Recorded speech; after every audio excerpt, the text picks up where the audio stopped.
All having a great week. I can't believe we're at the end of October. We're getting into spooky season, fall time, holidays. So I am here for all of it. But I'm so excited to come on today and talk about the mind diet and cognitive health. This is a pretty trendy, but also very new topic. The research is very much in its infancy, but we're going to go through the things that we do know today, which are no surprise to you, good brain health foods. And we'll get through all that today. For those of you that don't know me, my name is Ale Zozos. I'm EatLove's lead dietitian, and I put on our webinars that we do most months here at UFit. So before we dive in, I do have a couple of polls, usually about the type of membership that you have, because some of you, believe it or not, probably have access to EatLove already, and you may not even know. So I like to get an idea of where we are in our current audience, because I know we have some new members, some looking to join the gym, but EatLove is included with all of the Premium Plus memberships. I'm not sure, I believe it was $39. I'm not sure where it is currently, but that is a nutrition benefit that you get with that membership. So if you guys want to stick around for another 8 to 10 minutes after our webinar today and content and information on the mind diet, I'll go through a little bit about EatLove and how you can get started. But I appreciate all of you guys putting your comments in there. As always, let me know if you have any questions as we go. Sometimes I do lose audio, so I can see the chat box. Just let me know that you guys can't hear me, and I have my trusty earphones. I just hate wearing them all the time. So I will plug them in if I lose audio at any point. But let's dive into our topic today, and that is feed your brain, how the mind diet supports cognitive health. So a couple things that we're going to cover. Learning the principles of the mind diet. What does it mean? How it was discovered, who created it, discover which foods are key, how they support optimal brain health, reduce your risk for cognitive decline. We'll do actionable strategies on how to incorporate this. Very basic, we want to do 1% improvements. We don't have to change everything. It's about that 1%. So what can we do that 1% of the way that's going to make a massive difference 5, 10, 15, 30 years down the road, so that we can keep our mind sharp and our energy levels high. And then we'll learn more about UFit's in-house nutrition program. So why brain health? Why does this matter? It is the prevalence of cognitive decline. Over the past couple of decades, we have seen more and more Americans diagnosed and living with Alzheimer's. We've seen a lot of just other cognitive decline. Brain disorders have become very much well-known, more well-known than they were. And over 5 million Americans are living with Alzheimer's. The projected number is supposed to triple by 2050, which is not that far away. We're about 25 years away from that. So what can we do now? It may not feel like we're going to have much of an impact, but absolutely we can. Food is medicine at the end of the day. So what can we do now to support ourselves long-term? So the impact on lifestyle and brain health is showing that research is showing that diet and lifestyle factors can reduce the risk. So that's incorporating more brain food. That is exercising our brains, having more just activity around it, like having brain health in general. So let's talk about the mind diet. This has come out, I think it's relatively new. I don't want to put an exact year on it, but within the last 10 to 15 years at least, it was developed by researchers at Rush University Medical Center, and it combines, as no surprise, because we talk about Mediterranean diet all the time on here, the elements of the Mediterranean diet and the DASH diet. So for those of you that are not familiar with either one, the Mediterranean diet is one of the most well-researched patterns of eating out there for helping you manage so many chronic conditions, cognitive decline, reducing risk of certain cancers. And then the DASH diet is actually a low sodium diet. So making sure that we are not exceeding our sodium requirements for the day. So that combined with the Mediterranean diet is really what's been coined the mind diet over the last decade or so. So what does this diet focus on? It's encouraging nutrient-dense foods that have been shown to protect brain health while limiting foods linked to cognitive decline. And the purpose, of course, was designed to lower the risk of cognitive decline, supporting cognitive function, and reducing Alzheimer's disease overall. Our research is indicating that adhering to the mind diet can reduce the risk of Alzheimer's by up to 53%, and those following it strictly and by about 35% for moderate adherence. So There's definitely some proof to this. We always say the proof is in the pudding. We know food is medicine. How do we do this? How do we incorporate more of these foods? I think a really good place to start is just by learning what foods are going to be key in promoting a mind diet mentality. And these are everything that you see on a Mediterranean diet. So there is nothing new here. We have leafy greens, any other vegetable, whether that's green, orange, purple, you name it, any other vegetable. We want to make our plate as much plants as possible. Nuts and seeds, those healthy fats, berries. So any type of fruit, specifically the berries. Berries are very dark in color. The anthocyanins are present, a very powerful antioxidant. So blackberries, blueberries, raspberries, any type of berry that has that very deep hued color, we know have a lot of antioxidants present, and that is going to be one of the key factors of this diet overall. Beans, so kidney beans, legumes like lentils. We have chickpeas, white beans, black beans, any type of beans. Beans are great. Complex carbohydrates as well as whole grains.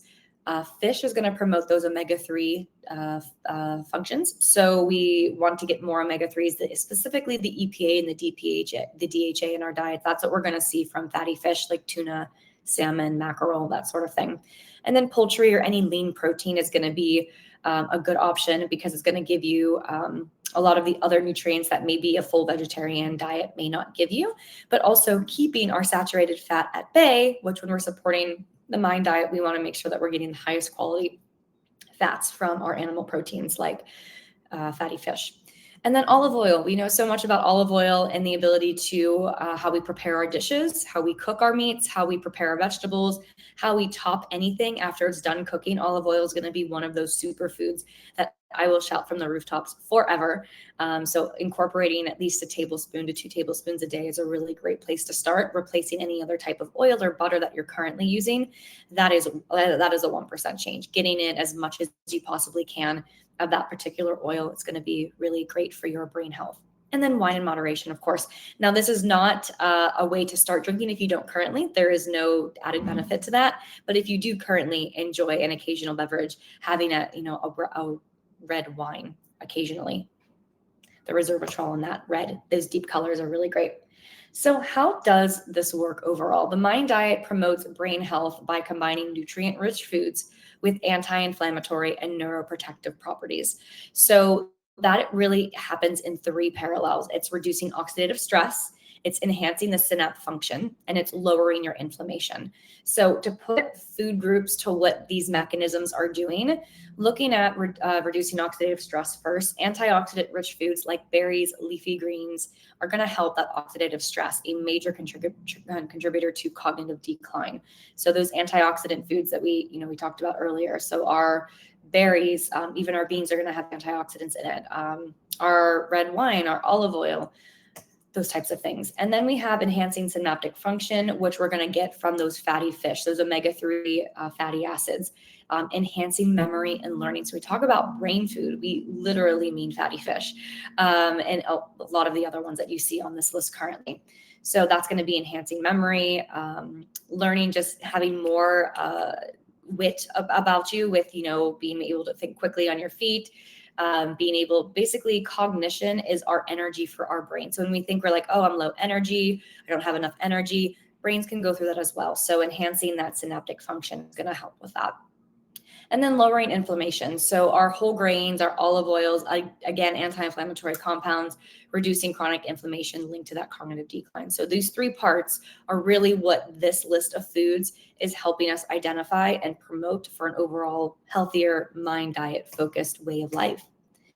So looking at some of these benefits a little bit further, so key nutrients, we're looking at those leafy greens, berries, and nuts. But what are we getting when we consume those food groups? So leafy greens are going to be very high in vitamin K, lutein, and folate, which are going to be linked to slower cognitive decline. You may recognize some of these nutrients from your multivitamin if you take one, or any other supplementation that you currently do. And I think it's really important to draw the parallel because I think as a society in general, we are very, very pro supplements when we can get a lot of that from our food, and it doesn't take as much as we necessarily think it does. So while we can take a multivitamin for whatever reasons we're taking them, or a specific targeted supplementation based on any conditions or health goals that we have, I think the best place to start is always going to be a food first approach. Hi, Audrey. And figuring out where we can fill in those gaps after we analyze our diets first. So leafy greens are going to contain these nutrient-rich options. And then berries are going to be those antioxidants, reducing the inflammation and protecting our neurons. And then nuts, of course, are a source of healthy fats, vitamin E, and supports memory and function. So vitamin E is one of the 4 fat-soluble vitamins, along with vitamin A, which is really good for eyesight, vitamin E, vitamin D, which we know is very important. So I think we all kind of went through a vitamin D deficiency during the pandemic. So getting outside, it's the only nutrient that we can actually metabolize through our bodies. And then, of course, we may still need to get more. So getting these sources of healthy fats in our diet is going to contribute to that, especially when we do feel, when those nutrients are present in our plates, to incorporate helping them at the absorption of that vitamin and of that mineral with what is on our plate. So if we're putting this into practice, we talk about this great list of foods. Now, it's not to say like, add a single nutrient, add one of these categories every day for the rest of your life. That may be a week 10 situation, but you just want to pick one, get started, get familiar with it, identify your current diet. There's a really great place in EatLove where you can analyze your diet that will say how many whole grains you got on a day-to-day basis, how many leafy greens, even nuts, berries. There are some templates in there that will track a lot of these food groups for you, but just getting familiar of where in your diet you're currently getting them. And if you're not, where you could get them. Could I introduce a leafy green? Could I introduce another vegetable? I think there's a rule of 30. It's like the rule of 30s. You want to try 30 different foods each week, not necessarily new foods, but you want to have a broad variety of diet. So a way to just start is just to keep a tally of all of the food variety you have starting this week to next Wednesday. You can just write it down. Like, I had yogurt for breakfast. I had milk for breakfast. I had orange juice for breakfast. I had peanut butter for breakfast. And then just look at how many times you eat that same food. And you want to get about 30 different foods on a weekly basis, which sounds like a lot, but when you're looking at different meal components and how things are put together, herbs and spices can contribute to that. Different types of beans would be, it's not just beans, it's a type of bean. So I think that would be a really good place to start, is just to analyze where you currently are, because we want to start small, but we have to identify where to start first. So keep a notebook, put it in your phone, in your notes, of just writing down every single thing. You don't need the quantity, just write down every single ingredient that you include in your diet, you ingest for the next 7 days, and then see where those meet up this category. How many leafy greens did you have? How many nuts and seeds did you have? How many whole grains did you have? Whole grains are things like brown rice, quinoa, ancient grains, that sort of thing. And it will also say like whole grains, like if you have like a whole grain pasta or whole grain bread, it'll say that on the label. But figuring out where to start and where to introduce more, I think, will be a really good actionable first step. And then from there, add in one of that category, add a leafy green to your meal, or start enjoying berries for snacks. If you find that you really enjoy yogurt for breakfast or snacks, can you add nuts and berries on top of it? Make it more balanced. The more opportunity you have for dietary variety is going to be key overall. And then choose a heart healthy option. So I talk about this all the time, is just getting more olive oil in our diet. It has the most polyphenols of any oil that has ever been created through our oil processing place. But olive oil, of course, very natural food. And even when you do cook it, it's still going to have more polyphenols than any other oil because it had more when it first existed. So it's always going to be a really good option. If you do enjoy sauteing your vegetables in butter, try olive oil. I use olive oil for virtually everything, cooking, baked products, you name it. I actually very much enjoy the flavor of it. And I know I'm feeding my brain at the same time. And then planning your meals in advance. So I'll show you where to do that on EatLove, but including at least a fish once a week. If you're not a fish person, you can find other ways to incorporate omega-3s into your diet. Keeping nuts handy for a quick snack would be a great way to incorporate some healthy fats into your diet as well. So just, figure out where you're getting your nutrients first. link it up to this list right here. Figure out where you're doing really well, where you could use a little bit of more support, more variety. And then 3 weeks later, 6 weeks later, 3 months later, you're going to have a really good baseline for protecting your cognitive decline, your cognitive health, supporting your cognitive health, and reducing your risk for Alzheimer's overall. Now, with the Mind Diet, I believe there is a limit on sodium. However, if you are not someone that has that needs to watch your sodium intake, like you're okay with sodium, your blood pressure is okay, you haven't been instructed by your doctor to actually put a limit on that, we can go with the general guideline, which is 2,300 milligrams, which will show you in the system on where that is. Now, if you do need to have a little bit more of a restriction, a DASH diet approach is just going to be lower in sodium. I believe that cap is about 1,500 milligrams. And believe it or not, you are going to be getting most of your sodium from prepackaged goods, not the salt that you add to your meals. You would actually have to add a lot of salt. If we look at a teaspoon, so 3 of those make up a tablespoon. If you look at a teaspoon of salt, that's about what 2,300 milligrams of sodium looks like. And that's a lot. So you would probably not be able to use that entire teaspoon on your food all day, because it would just be too much. You wouldn't be actually ate because it'd be too salty.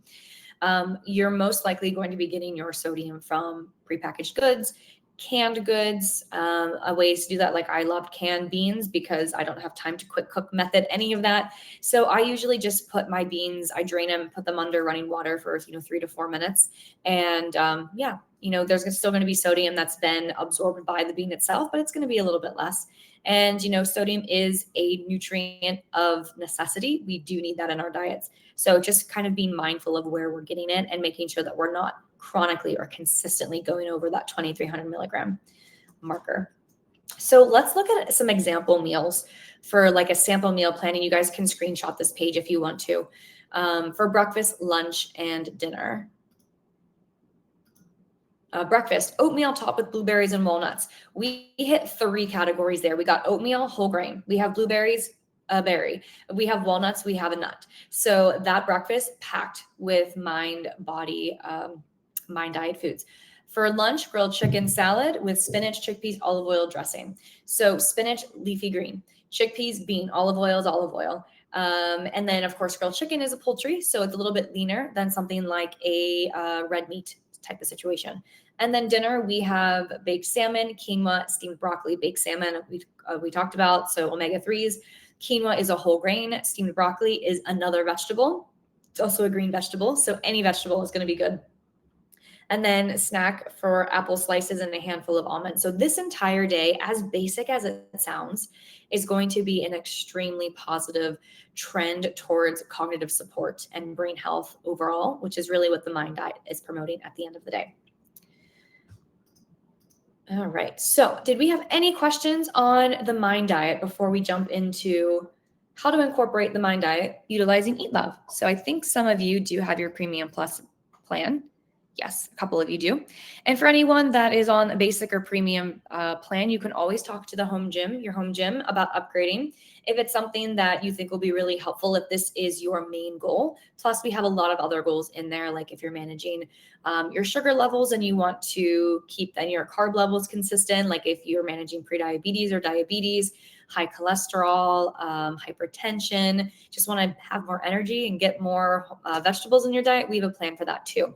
But specifically in the Mind Diet, it's going to be under the menu where you can select nutrition prescription, and then you can change your prescription. So we do have a Mind Diet. We also have Mediterranean diet and DASH diet in here as well. So you can choose any of them, and I'll show you what that prescription might look like. You can also set your preferences to Mediterranean. There's a whole bunch of Mediterranean cuisine. That's more of the cuisine aspect, not necessarily like the food groups, and making sure that we get enough of that. And then you can also use the keyword search in our recipes, which you get 8,000 dietitian approved recipes the minute you sign up for EatLove and you have your account ready to go. And you can keyword search that in here. Like if you wanted to find salmon, I think we have 4,000 different options for salmon in the database. So lots of really positive ways that berries, nuts, leafy greens, you can use that all in the keyword, find meals, and schedule them into your meal feed, your meal planner, and actually do your grocery shopping online. So let's talk a little bit more about the in-house benefits. So in terms of recipes, you have almost 8,000 dietitian approved meals. You have you have over 175 popular restaurant chains. So how do you eat at Starbucks? How should you eat at Chipotle based on your goals and your categories?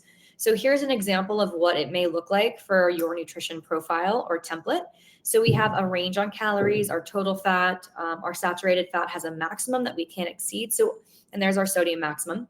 So every single meal that you're being recommended right here that looks very much like Spotify is going to be medically geared or lifestyle geared or both to your specific goals. It's going to take these nutrients and actually apply what the meal should look like based on all of that criteria. So millions of factors are going into this simple chicken sausage, veggie, sunflower seeds, and strawberries meal for you that are solely based on that profile and preferences that you select for yourself.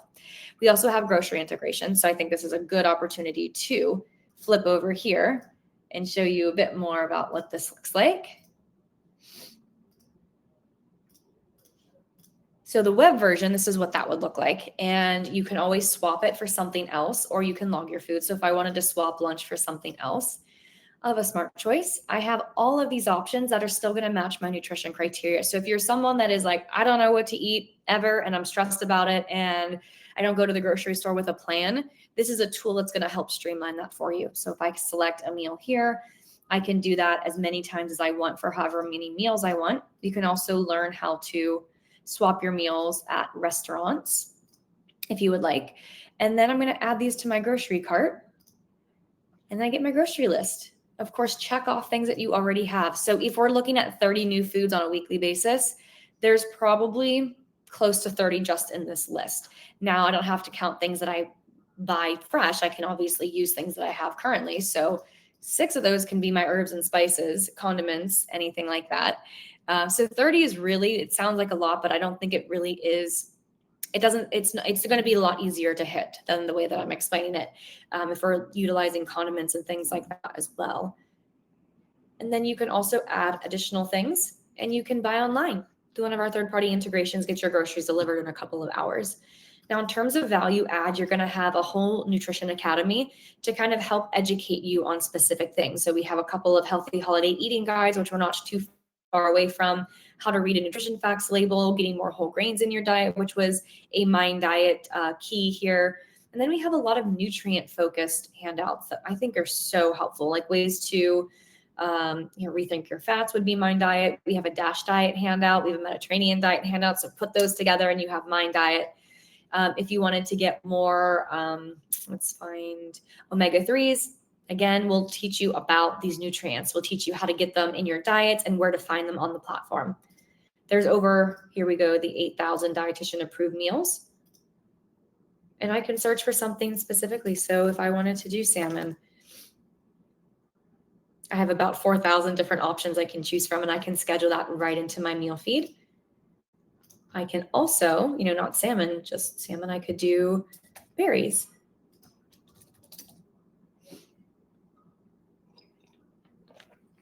We have a lot of smoothie options in here that are like utilizing fresh fruit and trying to be as whole food as possible. We have some recipes in here that have like protein powders and things like that, but we really want to highlight the premise of the whole food option. So if I wanted to try this berry yogurt smoothie, I can always see what it looks like and schedule that into my meal feed for breakfast.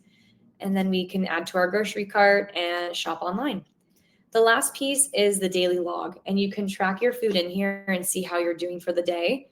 And it's going to be really easy to say that you ate something. You just have to confirm that you ate it. You can also add different items through our database. We have an AI label reader that can ingest your products. And then you can also export your nutrition analysis for a very detailed review of your nutrition and how you're doing overall.